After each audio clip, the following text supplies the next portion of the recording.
This is extremely misleading because it only shows the end part of the collapse. The video is actually much longer and shows the penthouse at the top left collapsing before the building does. Looking like a Three Stooges movie covered in plastic, I swear to God. What are you gonna put through that? That's some good shit.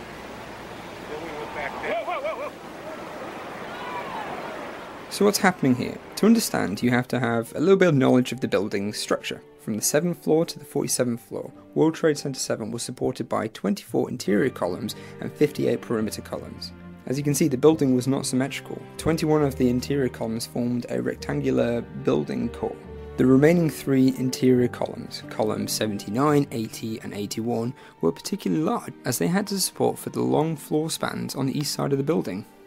Fire-induced thermal expansion of the floor system surrounding column 79 led to a collapse of floor 13.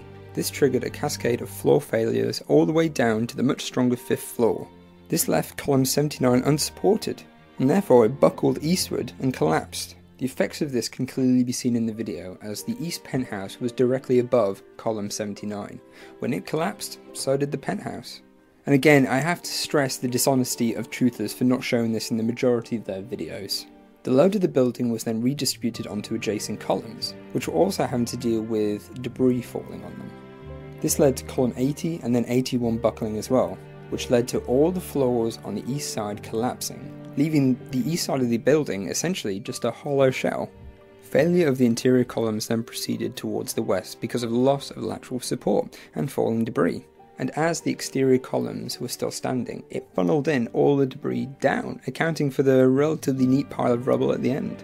With now essentially the whole of the core of the building falling, all you're left with is this outer shell of World Trade Center 7, which you can see. And the perimeter columns could no longer support its own weight, so it began to buckle between floors 7 and 14, and the entire building came down as one single unit. To say, like a lot of truthers say, that the buildings fell in around 6 seconds is just wrong.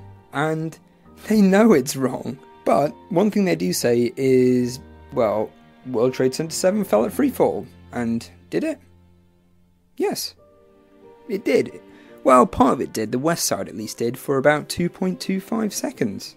Now remember, at this point you're looking at what essentially is a hollowed out shell of the building, and like I said before, the building buckled between the 7th and 14th floors. The perimeter columns either bowed outwards or completely broke off, and they provided negligible resistance for these 7 floors, which is why you see this speed until the 14th floor hit the 7th floor and experienced more resistance and the building slowed down. No evidence for explosions were ever found in the wreckage of World Trade Center 7, and again I feel I have to stress that no thermite or nanothermite of any aluminium and iron oxide variation was found because there was no elemental aluminium found. There's also no sounds of explosions made, which is a trademark of controlled demolition.